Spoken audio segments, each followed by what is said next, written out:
Welcome to SK construction. நம்ம இன்றைக்கி இந்த வீடியோவில் பார்க்க போகிறது என்னென்னு வந்து பார்த்திங்கன்னா கிராவல் ஃபில்லிங்.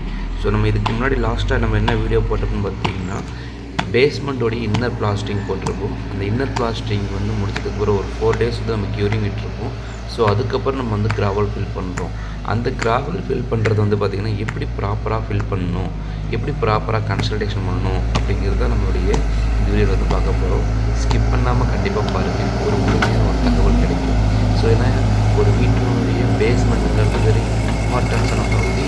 ஸோ அதை நம்ம எப்படிலாம் வந்து ஃபாலோ பண்ணுறோம், எப்படி அதனுடைய மெத்தட் எப்படி யூஸ் பண்ணுறோம் அப்படிங்கிறது நம்ம வந்து கண்டிப்பாக ஃபாலோ பண்ணணும். ஸோ இப்போ இதில் வந்து பார்க்க போகிறது 2 டைப் ஆஃப் வந்து நம்ம வந்து கிராவல் வந்து ஃபில் பண்ணலாம். ஒன்று வந்து பார்த்திங்கன்னா ஜேசிபி வச்சு ஃபில் பண்ணுவாங்க. இன்னொன்று வந்து பார்த்திங்கன்னா பாப் கட், இந்த மாதிரி சின்ன வண்டின்னு சொல்லுவாங்க. ஸோ பாப் கட் மூலிமா நம்ம வந்து ஃபில் பண்ண போகிறோம். ஸோ இப்போ நம்ம சைட்டில் வந்து யூஸ் பண்ணுறது வந்து பார்த்திங்கன்னா பாப் கட்டு தான் நம்ம வந்து ஃபில் பண்ணியிருக்கோம். ஸோ ஏன் வந்து ஜேசிபி வச்சு ஃபில் பண்ணல ஒரு விஷயம். ஸோ நம்மளுடைய காலம் வந்து பார்த்திங்கன்னா நம்ம ஜேசிபி போகிற அளவுக்கு இருந்துச்சுன்னா நம்ம வந்து ஜேசிபி வச்சு ஃபில் பண்ணிக்கலாம். ஸோ அது போக வந்து பார்த்திங்கன்னா காலமாக தட்டாமல் நம்ம வந்து திருப்புறப்போ, வண்டி திருப்புறப்போ அந்த மாதிரிலாம் வந்து நம்ம காலத்தை வந்து எது ஷேக் பண்ணக்கூடாது. அப்படி ஷேக் பண்ணுற மாதிரி இருந்துச்சுன்னா நம்ம காலத்தோட வலிமை வந்து குறைஞ்சிரும்.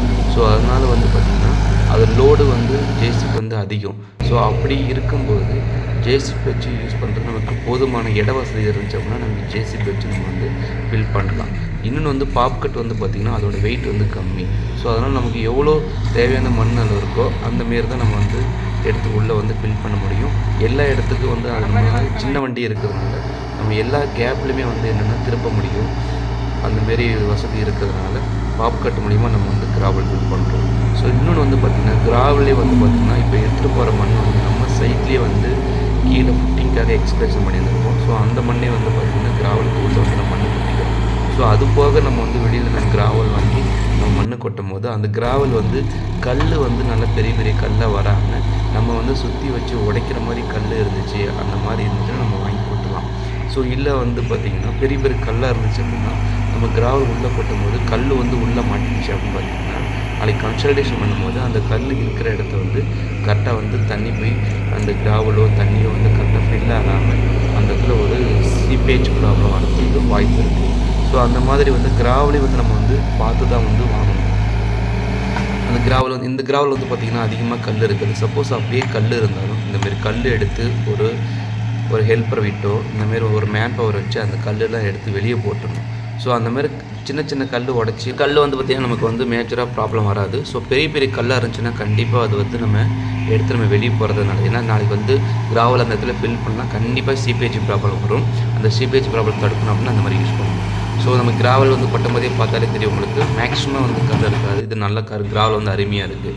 ஸோ நம்ம அந்த ஏதாவது குப்பை இந்த மாதிரிலாம் இருந்துச்சுன்னா கண்டிப்பாக அதெல்லாம் எடுத்து வெளியே ரிமூவ் பண்ணிடணும். ஸோ அடுத்து நம்ம வந்து எப்படி கன்சல்டேஷன் பண்ணணும். So consultation very importance.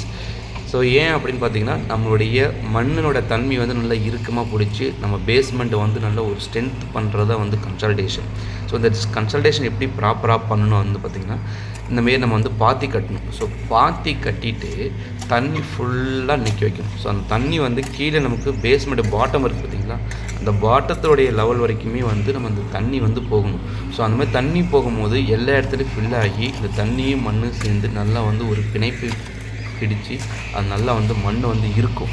அந்த மாதிரி இருக்கும் போது நாளைக்கு பேஸ்மெண்ட் பிசிசி போட்டதுக்கப்புறம் நல்லா வந்து ஒரு ஸ்ட்ரென்த் வந்து நமக்கு வந்து உருவாக்கி கொடுக்கும். ஸோ இந்தமாரி வந்து பார்த்திங்கன்னா தண்ணி வந்து இந்தமாரி பாத்தி கட்டும். எதுக்காக பாத்தி கட்டினா தண்ணி வந்து மேலே வரைக்கும் ஃபுல்லாக நிற்க வைக்கணும். ஸோ அந்தளவுக்கு தண்ணி நம்ம நிறைய விட இந்தமாரி தண்ணி விட்டுட்டு பைப் ஹோஸ் வந்து நல்லா மண்ணுக்கு அடியில் ஒரு அடி 2 அடி போகிற அளவுக்கு தண்ணி விட்டு அப்படின்னா இருக்கிற எல்லா ஏரியாவுமே ஃபில் ஆகிடும். அந்தமாரி கடப்பாறை வந்து போகிறத பாருங்கள், கீழே லாஸ்ட் வரைக்குமே அந்த கடப்பாறை போடுவாங்க.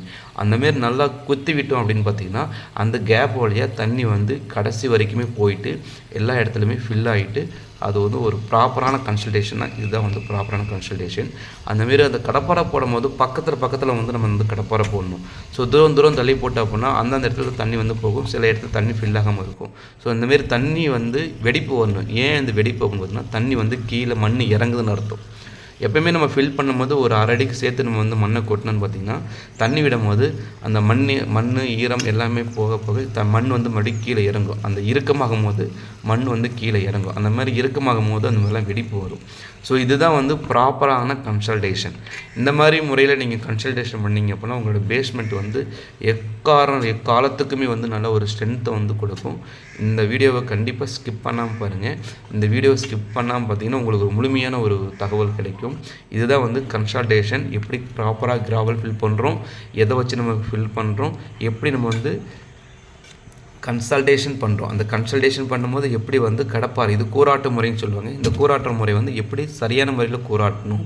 இதுக்கப்புறம் நம்ம வந்து என்ன பண்ணணும் வந்து பார்த்திங்கன்னா ஒரு 4 days நல்லா காய விட்டணும். 4 to 5 days நல்லா காய விட்டிங்க அப்படின்னு பார்த்திங்கன்னா அந்த மண் நல்லா இறுக்கமாகி நமக்கு மேலே வந்து நமக்கு கொஞ்சம் கீழே அடிப்பது வந்து கொஞ்சம் ஈரப்பதமாக தான் இருக்கும். பட் ஆனால் வந்து நல்லா இறுக்கமாக மண் ஒன்றோட நல்லா இறுக்கமாக ஆகிட்டு அதோடைய பிடிமானம் வந்து நல்லா ஸ்ட்ராங்காக இருக்கும். ஸோ அந்தமாதிரி ஸ்ட்ராங்காக இருக்கும்போது மறுபடியும் பிசிசி போட்டு இறத்துற நம்ம அடுத்தடுத்த வீடியோவில் பார்ப்போம். ஸோ அதனால் உங்களுக்கு எப்படி எக்ஸ்பிளைன் பண்ணிடுறேன். ஸோ இதுதான் வந்து பார்த்திங்கன்னா ப்ராப்பரான கிராவல் ஃபில்லிங், ப்ராப்பரான கன்சல்டேஷன். இந்த வீடியோ உங்களுக்கு பிடிச்சிருந்துச்சுன்னா லைக் பண்ணுங்கள், ஷேர் பண்ணுங்கள், சப்ஸ்கிரைப் பண்ணுங்கள். கண்டிப்பாக முடிஞ்ச அளவுக்கு எல்லாத்துக்குமே ஷேர் பண்ணிங்கன்னா நல்லாயிருக்கும். நம்ம போகிற வீடியோ எல்லாத்துக்குமே வந்து முழுமையாக அடையணும். முழுமையாக அடையது மட்டும் இல்லாமல் அதனால் அவங்க பயனும் அடையணும். ஸோ அதனால தான் நம்மளுடைய வீடியோ. கண்டிப்பாக பார்க்குற அனைவருக்கும் நன்றி.